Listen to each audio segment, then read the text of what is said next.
One of the primary objectives of our program is something I have always encouraged my readers to do and my viewers to do, and something that I try very hard to do myself, is to make sure that I am exposing myself to the best of every political ideology and political viewpoint that I can possibly find, to try and find the smartest, most informed people who represent every political ideology, so that you can, even if you're completely certain of the core values that shape your politics, subject it to as much challenge and as much dispute as you can, because at the end of the day, that will either lead you to question what you believe in a way that you probably should be questioning it, or it will fortify your convictions because you've subjected it to the best possible challenge. And I think it's important to note that it's not enough to just say, oh, I'm going to read some conservatives and some liberals or some people on the right or the left. There's a lot of different variants, as we just covered, with the difference between, say, Ben Shapiro or Candace Owen, or Ben Shapiro and Tucker Carlson when it comes to things like how to view the U.S. security state and U.S. foreign policy. And there's also a lot of gradation as well between older people and what kind of political content they consume and what younger people consume. There's, for example, if you say, oh, I'm going to try and expose myself to the right, there's a big difference between, say, National Review and, let's say, the Charlie Kirk Show. They're both nominally part of right-wing media, but you would get very different views and very different ways of getting them.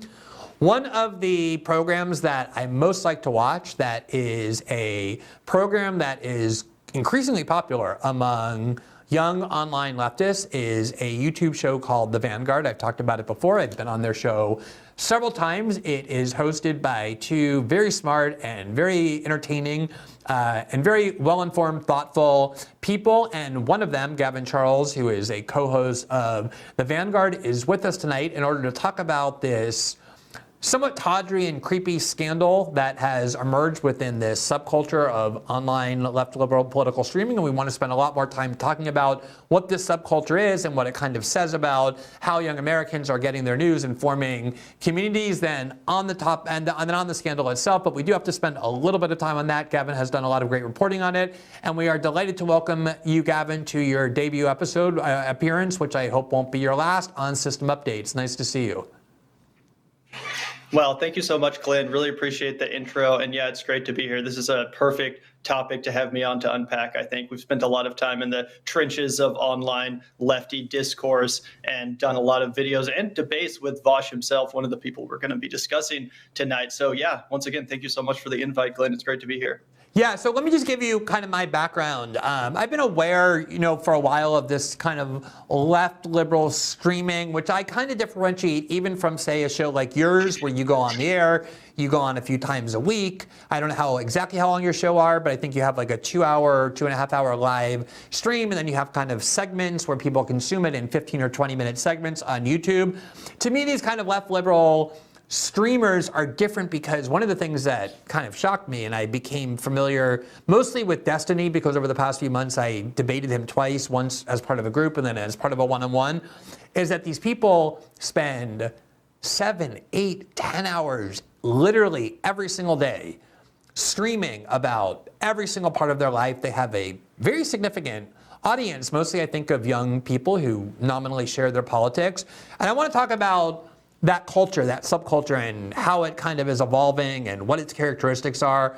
But before we do, the reason why a lot of people are paying attention now to this subculture is that there is a scandal involving, I think you could say fairly, that there are three kind of leading people who occupy this space: Hassan Piker, who's Cenk Uyghur's nephew, Destiny, and then this person who calls himself Vosh. And Vosh recently had this scandal where he exposed unintentionally his pornography file, and among the images he kept on his computer appeared to be some animated images involving underage girls. So tell us who Vosh is and why people who haven't heard of him before should know of him, and what this scandal is in kind of a summary way. Yeah, well, thank you so much for the intro. And Vosh is an interesting character. He's someone that Zach and I have debated a few times on our show, The Vanguard. The first time we had him on, it was actually to debate U.S. airstrikes. He was, I believe, defending extrajudicial murders by America for, foreign Middle Eastern terrorists and the sort. We were pushing back a little bit on that. The second time, he was cheerleading the duopoly, basically arguing that everyone on the left needs to fall in line behind Joe Biden. We came on to defend the merits of voting third party, especially in an election season where Joe Biden and Donald Trump are going to be our options. Seemingly, we were advocating for a third party vote, specifically the Green Party or Dr. Cornel West. Either way, he's a real servant of the duopoly, in my opinion, a real cheerleader of the Democrats specifically, and someone who oftentimes pushes back on leftist foreign policy perspectives, despite claiming to be a socialist. So he's an interesting guy. We disagree with him a lot. Sometimes we've agreed with him as well. But recently, he really made the news when, as you said, Glenn, he quite embarrassingly revealed his porn stash to the audience, which didn't just contain the normal kind of pornography. As you said, it also contained images of animated children, what's often referred to as lolly content. And this opened up an entire can of worms. It led to a lot of people finally condemning Vaush. He's always been a quite controversial figure on the online left, but this, I think, really was the last straw for many. Luckily, most people in the space universally condemned this, called him out over it. And despite his repeated attempts to kind of gaslight and talk his way out of the situation, as I said, luckily, most people on the left condemned this, called him out over it. And I don't think he'll ever recover entirely as a streamer. You mentioned that he was one of the top 3 lefty streamers alongside Destiny and Hassan. And while I would agree with that up until this point, I think that there's definitely going to be a shift in the landscape going forward because, as I said, it's pretty hard for him to come back from this.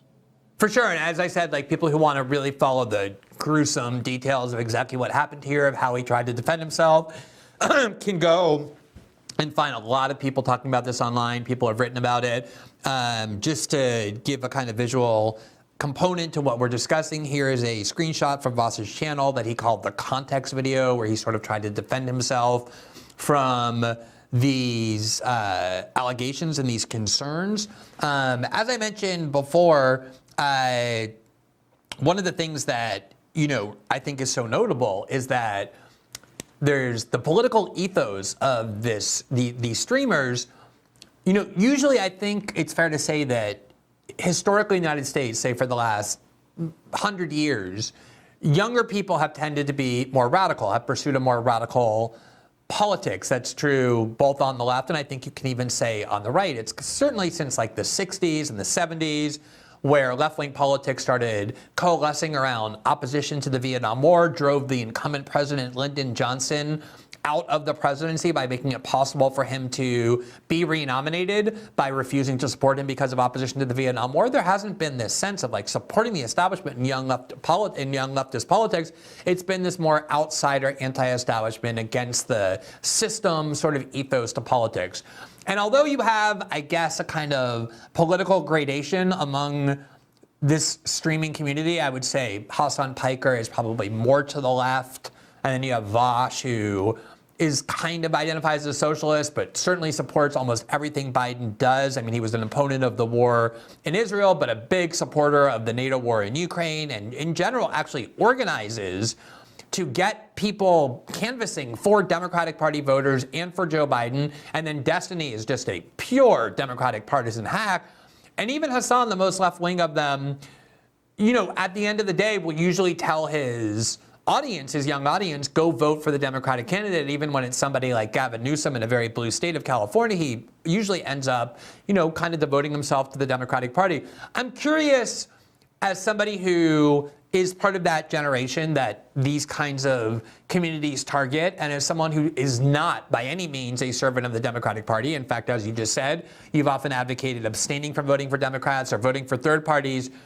Do you think that the political ethos of your generation, at least this online component of it, is less radical and more kind of subservient to or captive of the Democratic Party establishment than previous younger generations have been? Well, it's definitely interesting. I think that specifically when it comes to Israel, we've seen a lot of people from my generation really breaking off from the Democratic establishment and kind of questioning whether or not these two options are actually the best for us. But I think that you're definitely onto something specifically when it comes to this kind of generation of streamers. A lot of people refer to the space as BreadTube. There's also a lot of folks on Twitch, which is a emerging platform hosting lots of live streamers from across the political spectrum. And you're absolutely right, Glenn, that there is this increasing reticence to call out American intervention abroad. Specifically with the Ukraine war, I think we saw a lot of people that nominally claim to be on the left coming down on suspiciously establishment sort of positions when it came to the funding of this war, when it came to pushback coming from real left-wing commentators like myself and Zach at the Vanguard, people that were warning about what this, renewed escalation with Russia could possibly lead to, given the, potential for nuclear exchange, right? And yeah, we saw a suspicious amount of cheerleading in the direction of basically just the establishment Democratic Party line, which is that we need to fund Ukraine more. We need to give Zelensky everything he wants, a blank check, essentially consequences be damned. And not only was there this odd call to basically just adopt the Democratic Party line as it relates to this foreign policy issue, this incredibly complex foreign policy situation. Not only that, but there was a lot of smearing of people who pushed back, right? Almost kind of hearkening back to the era that I grew up in, the lead up to the Iraq War, where people who were dissenting from America's invasion of Iraq were called unpatriotic, and their loyalties were questioned. It was frankly bizarre and shocking to me to see people like Destiny, to see people like Vosh pulling some of those same moves on critics of America's involvement in this conflict and our continual funding of this proxy war. I was completely shocked. To be fair, I think that Hassan Piker has done a much better job. As you mentioned, Glenn, he's been pretty good on Palestine. And, actually he's gotten some heat from guys like Vosh and Destiny recently for pushing back on some of the logic revolving around America's position in Ukraine and kind of our role in general as the world police, something that we've pushed back on a lot and tried to, remain staunch in as a fixture of left YouTube. I'll be very interested to see whether Hassan Piker tells his audience, despite telling them for months that Joe Biden is an enabler of genocide in Gaza, that despite all that, it's now time for them to do their duty and go vote for Joe Biden. And I want to kind of ask you about my hypothesis about this kind of feature of left-wing politics in the United States, especially as it's defined by, say, like younger millennials and Gen Z voters, which is, I'm not very familiar with the history of people like Vosh and Destiny, but from my understanding, they were basically building up a streaming audience by more or less focusing almost entirely on video games and anime and like playing video games and talking about that, and kind of started to become political with the emergence of Donald Trump. And that's true of a huge number of Americans who were apolitical or didn't pay much attention prior to Trump, and who really got convinced that Trump was this singular evil, this unprecedented threat to the United States, and whose worldview is kind of singularly shaped by Donald Trump. Like, it's the metric, the framework through which they understand everything. So if there are people or institutions who seem aligned with the cause of defeating Donald Trump, people like neocons or the U.S. security state, the way Russiagate came from the CIA and the FBI, global institutions like NATO, things that the left had long prior to Trump opposed, there's not really much opposition any longer to those political factions. And in fact, there's a lot of hospitality among some of these left-wing factions, precisely because they seem like they're allies in the only political cause that matters, which is defeating Donald Trump. Is that something you think explains this kind of strain of left-wing politics that seems more captive to the Democratic Party and to some of these institutional power centers than previously?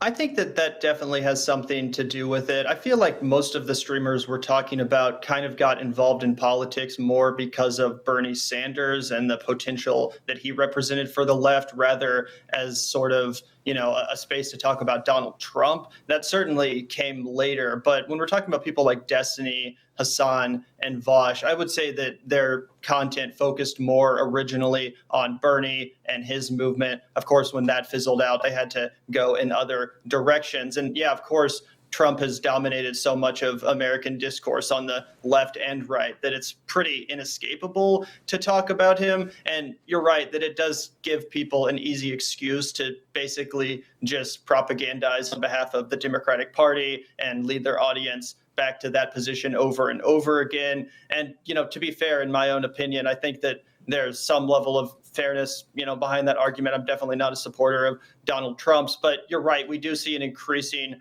amount of trust in the deep state institutions, which are classically distrusted by the real left.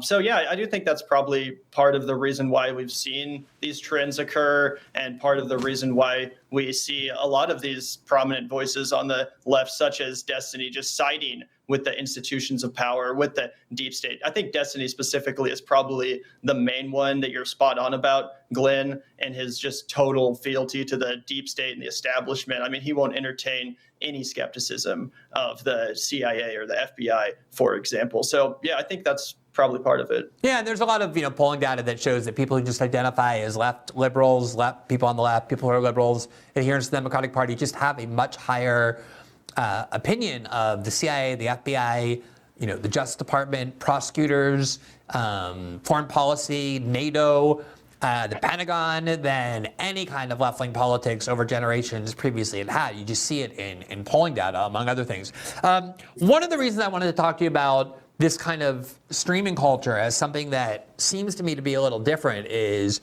and here just to give you kind of sense, of, I think it is important to note that these streamers actually do command a pretty decent size audience. I think for a lot of people under 30, these people have, these streamers have a lot more influence than a lot of recognized political brands. Just recently, Ro Khanna, who, is someone who tries to kind of be innovative in the way that he organizes both his own political brand and the Democratic Party, actually sat down with a bunch of different streamers, including Emma Vigeland, who's the co-host of the Majority Report, but also Vosh. And here from Vosh's stream, you can actually see it.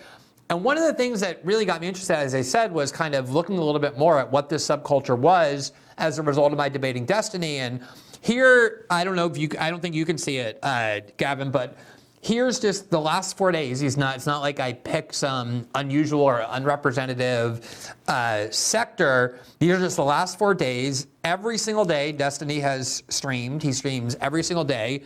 And today he streamed for 8 hours, yesterday for 7.5 hours, the day before that for 7.5 hours, the day before that 4.5 hours, and we have that up on the screen. And there's a lot of studies now, a lot of data about the addiction of young people, of Gen Z and younger millennials, to how much time they spend online. Here's from the Economic Times. Gen Z is addicted to YouTube. Pew survey finds 1 in 16s visit the video sharing portal daily. Here is a study that recently came out that internet addiction may indicate mental health problems. There's data about how people who are under 30, Gen Z, are far more likely to have mental health pathologies like depression and anxiety. And this seems to me, these kind of streaming communities seem to be something different in kind than, say, the way people have related to celebrities, or maybe even watch a show like yours or mine, or watch a show that they like on TV. There's obviously some kind of parasocial relationship. Anytime you watch anybody who you like, there's kind of a feeling of intimacy from podcasts. But when you're spending 8 hours every single day and your identity is formed around these online communities, and I saw a lot of this from Destiny's followers, this kind of like supreme allegiance, not to any political ideal, but to sort of him as a person and to this community, it seems like these are starting to become kind of replacements for actual offline human connection.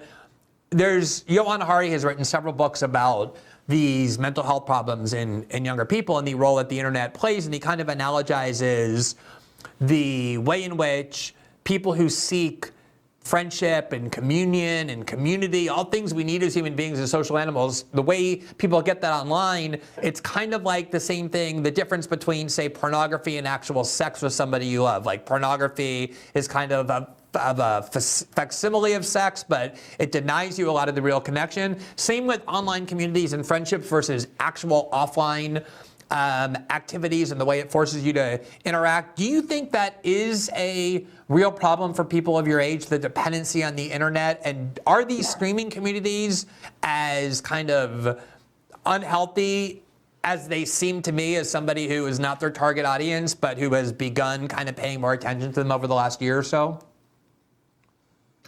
It's a really interesting question. And I think that it's a bit of both, right? Like the internet in general, there are, of course, lots of pros and cons. I think that the pro of these sort of spaces is the robust conversations and debates that often do occur on them, right? For all of the criticism I have of a guy like Destiny or a guy like Vosh, there are going to be a lot of interesting political debates you're going to have access to if you're watching Twitch shows like that or YouTube channels like that. And even though they can go on for a really long time and get a bit monotonous, specifically if you don't agree with the streamer in question, I still think it's, one of the more substantive forms of entertainment that Gen Z is consuming if you compare it to a lot of the mindless drivel on Twitch or TikTok or even YouTube. I think that it's a good thing for people to be paying attention to these sorts of discussions, as aggressive as they might get. Like I said, we've debated some seriously substantive issues with people like Vosh, including the merits of third-party voting and American foreign policy. So it's not just a totally mindless area.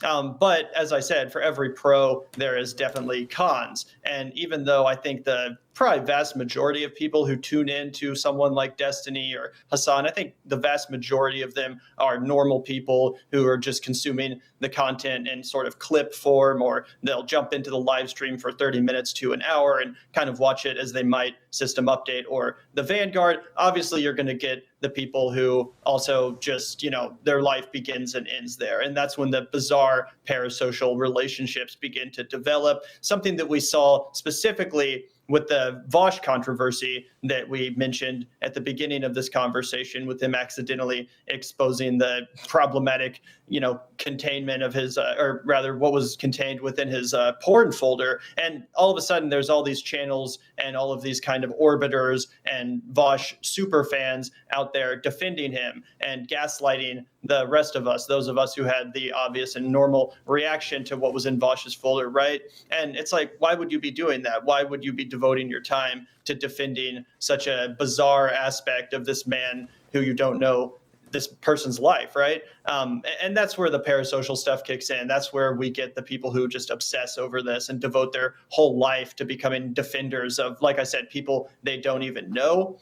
But ultimately, is it any worse than the constant 24/7 cable news that is preferred by older generations? I don't think so. I mean, if you think about it, previous generations had the radio, which was almost always on. They could listen to that. And of course, cable news, CNN, Fox, and all these other 24/7 live entertainment programs, all, completely sponsored and captured by corporate interests. I don't think that tuning into streamers, even streamers like Destiny and Hassan, I don't think it's any worse than that. If anything, I find it to be more intellectually stimulating, as you are getting exposed to viewpoints that aren't just, the approved viewpoints that you can have on TV.